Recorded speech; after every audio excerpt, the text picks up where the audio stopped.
Hello and welcome back to Up the Villa. Predicted lineup time for Crystal Palace v Aston Villa in the FA Cup semi-final. Those of you that watch the preview are going to be eagerly anticipating who starts up front with what I'm saying anyway. Right, so who can have the easy one? Ryan, is Olsen playing in this game or not? Hell no. No, it's definitely Emi Martinez. He knows what it's like semi-finals, finals. So yeah, 100%. Emi Martinez is in goal. He's big for mentality in this for me. You know, he is. I mean, you know, he's played in the World Cup final, won it, and we mentioned on the preview, like Tielemans has won this before, Asensio has won things, and preparation-wise, exactly. So those players are absolutely crucial. And even the players that played in the playoff final, you know, I mean, it's not a major trophy, but it's right up there with, you know, getting a club back into the Premier League. So those players have all, you know, been there and done it, you know, so that's huge in itself then. Right. Hannah, it's time for you to tell us, who are you going with at left back? I knew I was going to get stomped with picking defence again. I always seem to get this, and I always end up being either wrong or massively outnumbered. And I would say, out of all of my team, the left back is one of maybe two positions I had a feeling that people were going to disagree with me on. So thanks for that. I've written it down, so I've got to stick with what I've written down. Yeah. For this game, and there is a few reasons, I don't want to spoil them, but I have put Ian Maatsen. I think, so I'll give a couple more reasons. I did sort of tease in the preview that I would want to start Rashford in this game as well as Watkins. I think the link up on that left side could be very good. I think Maatsen's game against Newcastle, albeit maybe slightly iffy for the Newcastle goal. Other than that, I think he was very good. I think his pace and his attacking strength in that big Wembley pitch would be a great asset to have. And I also think that in general, sometimes we lack a little bit of pace in this Villa team. Our build-up can be quite slow. I think Maatsen really kind of can cut through that. He is the one fullback we have that will really be able to like do that quick charging, overlapping run. So I've gone with Ian Maatsen. Also love the stat that he was the first Ian to score a Premier League goal in like however many years. I love the fact he's called Ian. Class. I wholeheartedly agree with you on Ian Maatsen. And I'll tell you why I agree with you.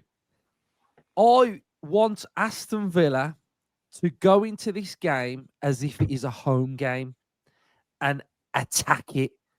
And I think Maatsen, for me, is that one that's got that energy, pace, and I just feel like it's going to really suit him. And it, you know, you go across this whole team and it's very difficult to pick, and it'll be very difficult if we all agree on the same team.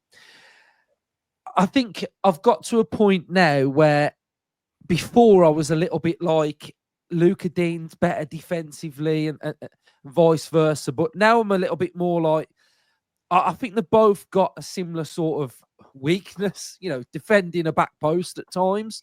And I think that's for me is sort of, do you know what I mean? I'm just like, I want an attacking player. I want Maatsen to play. So I'm going with Maatsen in this, and I want to treat it like a home game. So, Justin, who would be your left back?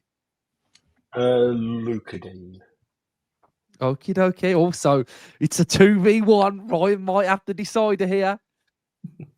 Why Luca Dean? I think he, based on the fact I think he's more than likely to play. I think that's where, when we've seen the manager pick teams in big games, he's gone, generally speaking, with his trusted players in certain positions. And I like Maatsen. I think he's improving all of the time, and we're seeing the best of him. And if anything, I totally wouldn't be surprised if Maatsen started. I'll say that. And I think we're starting to see the slow turn to Maatsen becoming our number one left back. But for me, I think Luca Dean starts. Experience, I think. Go on then, Ryan. What are you going with? Originally, I was on the same thinking as Justin with Luca Dean. But I did change my mind. I looked at him up against Munez, and I thought, well, yeah, I prefer Luca Dean because of the defensive thing. But then I'm looking at Ian Maatsen on Saturday against Newcastle, and I like him inverting, but he weren't inverted on Saturday. He was wing play, and he was blooming good. He was terrific, and I just feel at this moment in time that Maatsen is the more in form of the two. I feel like we're getting more output off Maatsen. And I feel big Wembley pitch. Palace are big on transitions. I want that pace. I want that up and down drive. I want that attacking ability. And for that reason, I would plug with Maatsen, but I wouldn't be surprised if it was Luca Dean either. For the reasons you said. I'm gonna jump in here, right? Because this has made me laugh, right? So you know when people go big Wembley pitch, right? It's the same song. I know what you're going to say. It's the same. Do you know what's mad? Because I've heard this quite a lot, right? And I was like, how big is it? Do you know what I mean? Right. So Wembley is. I did the same thing, Luke. Just to say. Okay. Wembley is 115 yards times by 75, right? Villa Park is 114.8 yards times 74.4. So it's bang on, really, the same size as Villa Park. And you wouldn't expect it, would you? You'd think that Wembley is bigger. Well, I would. And then I had a look at Selhurst Park, and that's 110.5 and 74.4 yards. So it's big Palace. Just that big to Palace. Yeah. By about 4 point something yards, I think. Yeah, it's more a mentality thing because of the size of the stadium and the size of it. Well. Yeah. You know, some players shrink. Yeah, if you're shrinking, that pitch is going to look twice as big. So, yeah, I think it's more a mentality than actual factual measurements. It's just so funny that when you said it, I think Hannah said it on the preview as well, and I was like. No, it's common. That is, it's common saying. It's so. I bet we say it again before the episode. Right. So if you say it again, you get dropped off the call. Yeah. Right. So you're off if right. So I'm gonna go with Konsa as the right-sided centre half.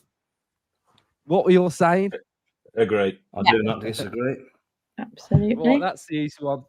Hannah, you can do right back. Matty Cash. No one, please disagree with me.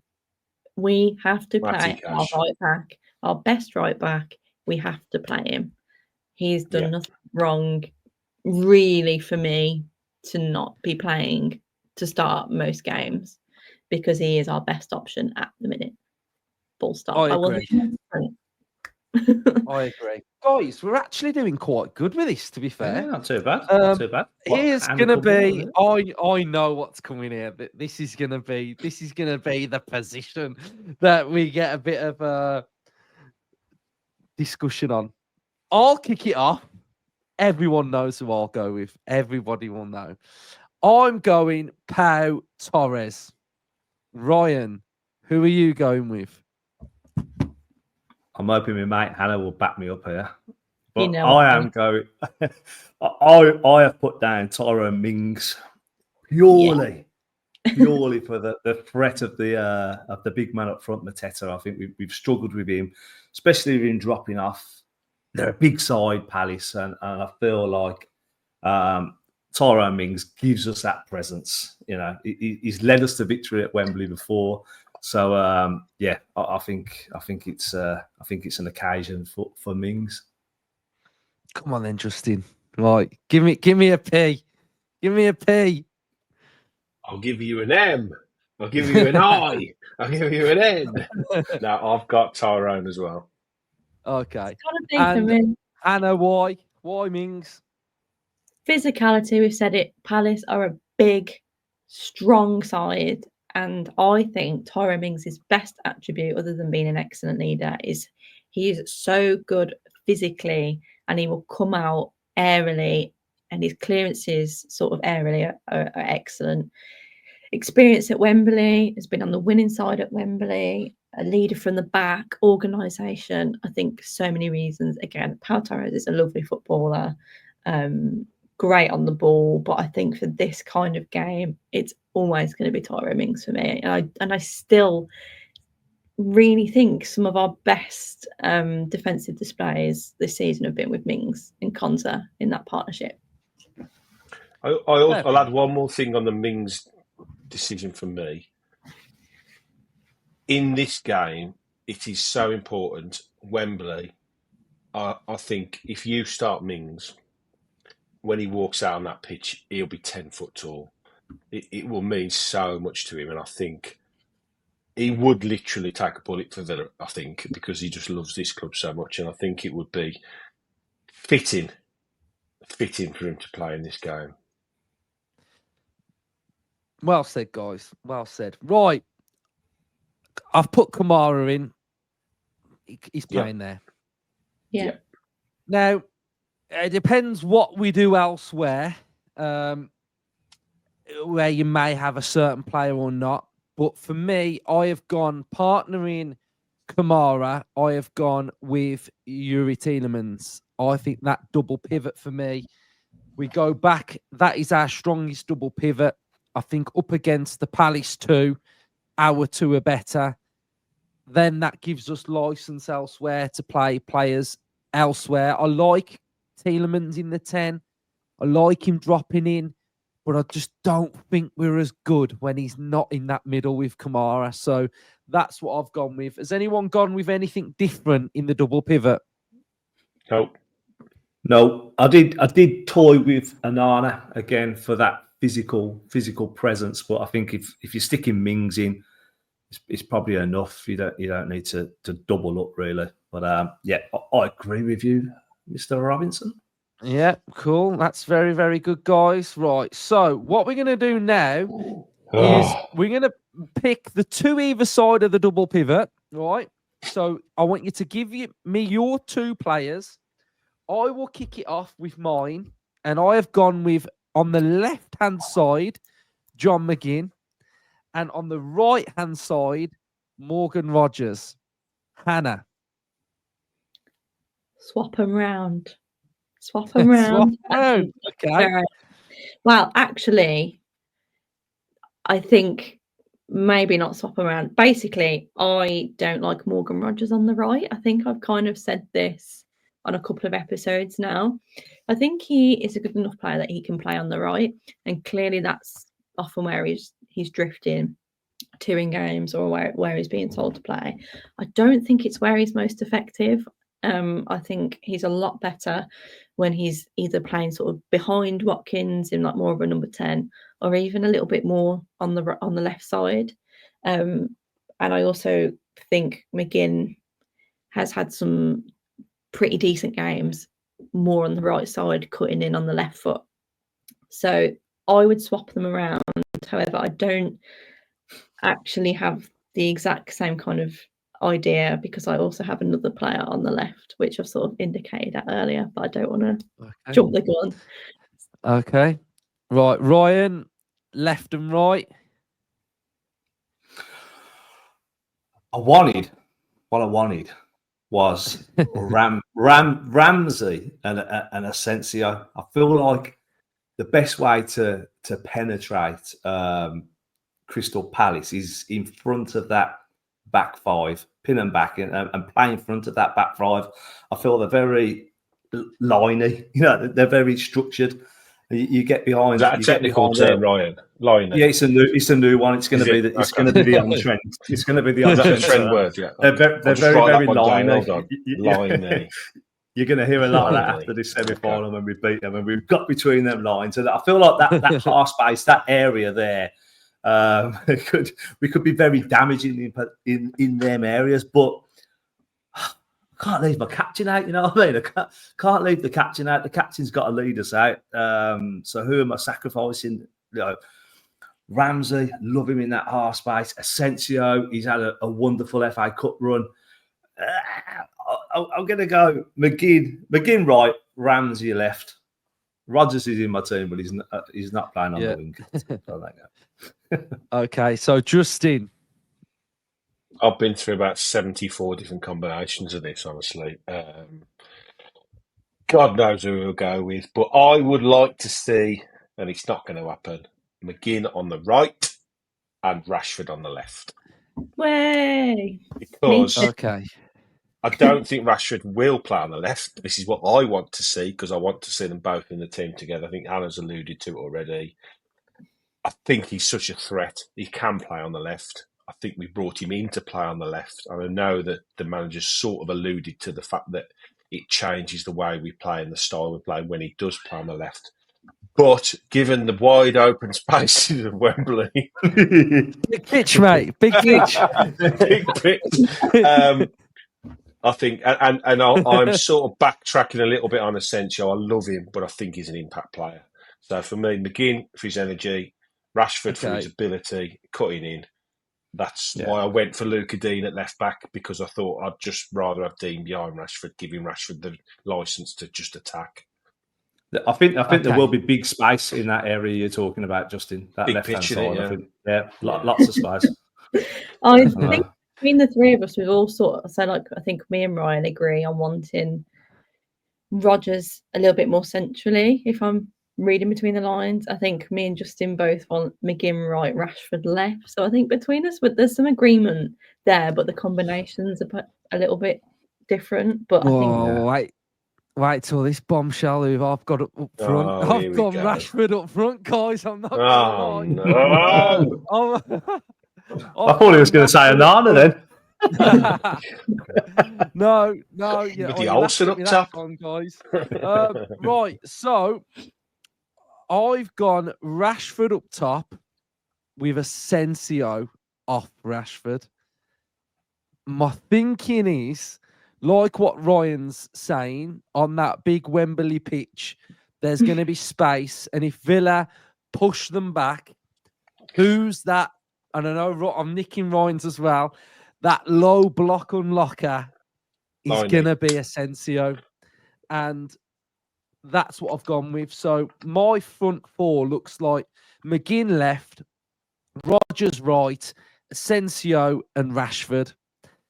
Reason why I've gone for Rashford over Watkins, and it's a tough one, but I just feel like Emery's preferring Rashford. You know, I mean, I go back to them PSG games and he chose Rashford, and I think at Wembley, I've just got a feeling.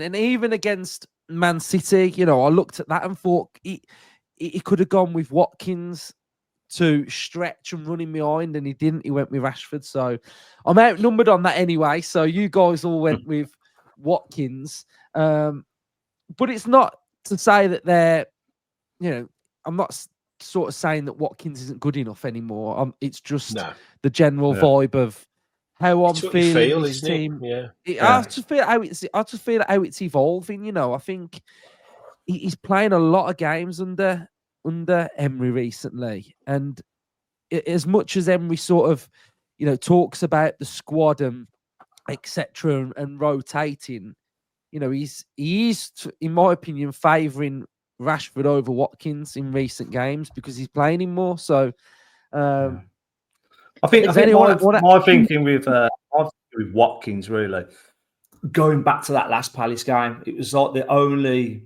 takeaway I could get from it was how good Watkins and Rodgers was that night. They obviously had that goal chalked off the equaliser originally, and then we got and then Rodgers scored the equaliser in the second half. But against that back three, that they caused a lot of trouble. Now, if you're going to stick Rashford against them three, You know, he likes to move out wide, but with that three, it's sort of really compact, and that follow him. I feel like he needs more support, and I feel like Rodgers absolutely bullied that back three on that Salas night, and I feel like his presence up there. I want to see him bouncing off people again, or getting the ball, running through the middle, and like I think we need that from Rodgers again. I get why he's playing out on the right at the minute, and he was doing it for England, but I feel like for this game against a flat back three, I feel like we need something in there to mix it up.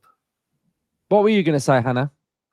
I was going to say, obviously Emery sees something in Rashford, and it's not that I don't see it. Again, I do think he's played well since coming to the club, but despite the fact that Watkins hasn't started anywhere near as many games, I would say his goal contributions are still up on what Rashford's are.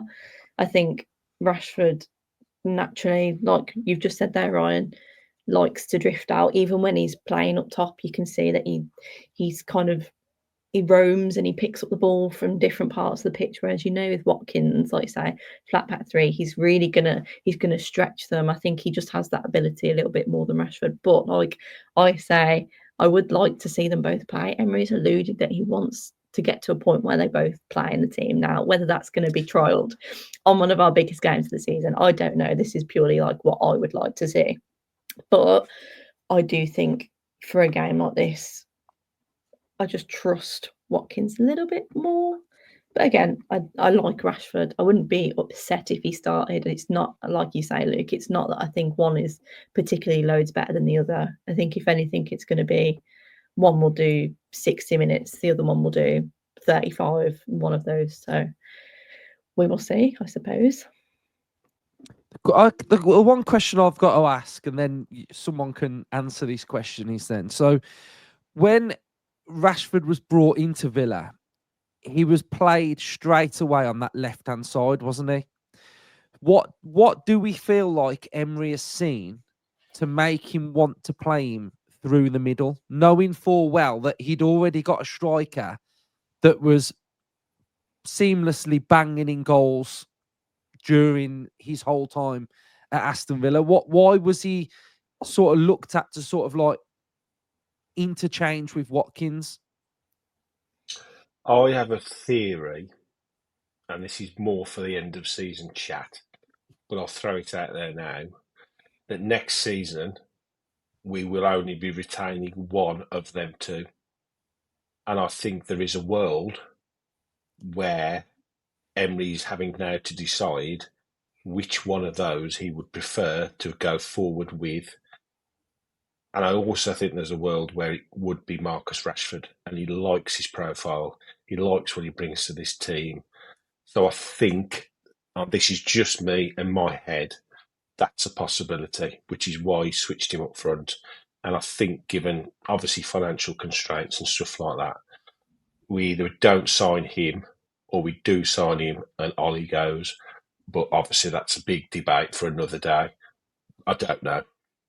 On that bombshell, guys. But I want to say one other thing about my team. Sorry.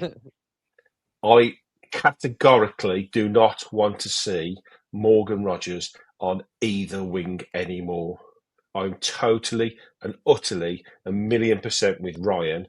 He has to play in the 10. Yeah. We have got one of the best young English talents in the country, and he has to simply play in the position where he has been phenomenal for us.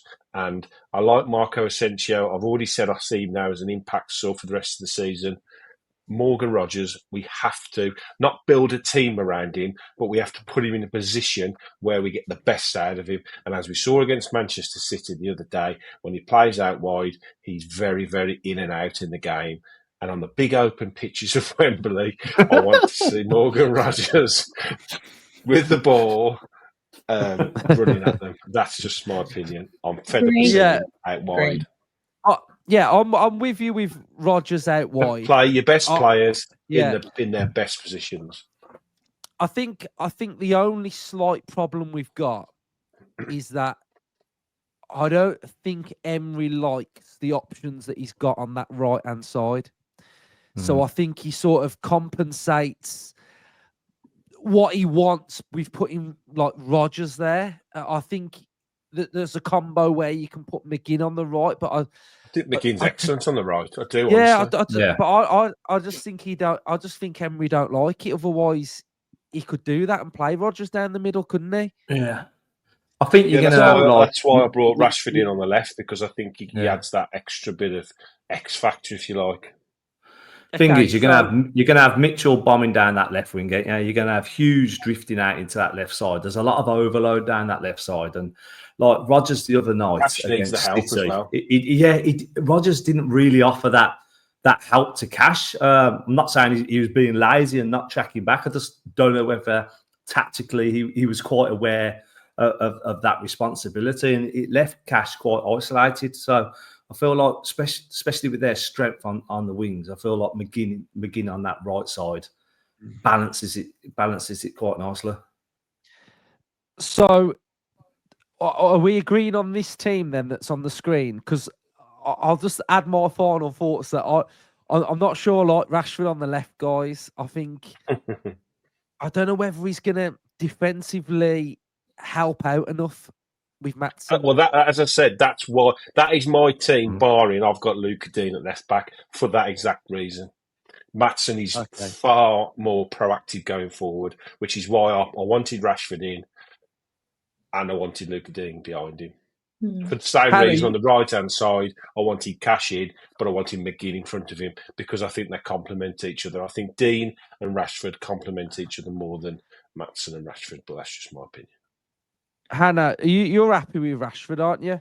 On the left, I put him on the left, so I've got to stick to it because I like the link up with Maatsen, but I do totally understand what Justin's saying in terms of I haven't seen enough of Rashford this season putting in some of that graft defensively. We saw it against City. There's going to be times where we need wingers or wide players to drop in and cover and to put the hard work in. Rashford might be able to do that, but we haven't really seen him have to do it yet. So in that case, I'm happy to concede on either one of those sort of left-sided players if we can come to some sort of agreement. That's my team, but I'm kind of I can take one or the other and accept that. Okay, I think it's kind of that team. This could go on for hours. It's good. I think it's kind of that team, but out of Rashford, Watkins, and Ramsey, I think 2 out of them 3 play and potentially, not Ramsey. Right, Luke, I'll tell you what you need to do. Right, take everybody off the pitch. Let's start again. Oh my God, that'll take forever. Right. Plus, you know that pitch that you've got on the screen there looks a bit small for Wembley, mate. It's not bigger. It's not as expansive enough, is it? No, nowhere near, mate. I've got my dimensions wrong. Right, what about that then? Are we happy with that? Yeah, I'd take that any day. I don't care. Whatever he picks, we'll go with. Yeah. After all that. We've not been far off in recent weeks, though, have we? It's only been 1 or maximum of 2 players we've just missed out on these lineups lately. Yeah. He's watching, guys. He's watching, and he's having a little look. Taking notes. Yeah. He must have just missed the Man City one then. What's the previous 6 before that? Yeah, you missed that one. Right, so that is our predicted lineup for the semi-final. Next time you see us, we'll probably be at Wembley. The content will be out. Don't know when it'll be out, but it'll be out sometime. All day, every day. So hopefully everybody will have a great day. Enjoy it. Be loud. Be proud. I've got an episode that's out on the villains, a real in-depth tactical look at Palace. So check that out. Justin's been interviewing some people, former players. Go on. I just wanted to give one shout out to a customer that came to me the other day, and he loves the podcast. He loves everybody on the screen. Kevin Clark from Four Oaks. He was literally talking my ear off for ages, saying how much he loves everyone. So I thought I'd give him a shout out because he was a lovely bloke. Thanks for watching, Kev. Yeah, thank you, mate. Cheers for watching. Lots of interviews to come. Yeah. Okie dokie. Right. Thank you, everyone, and have a good trip to Wembley. Up the Villa. Up the Villa. Up the Villa.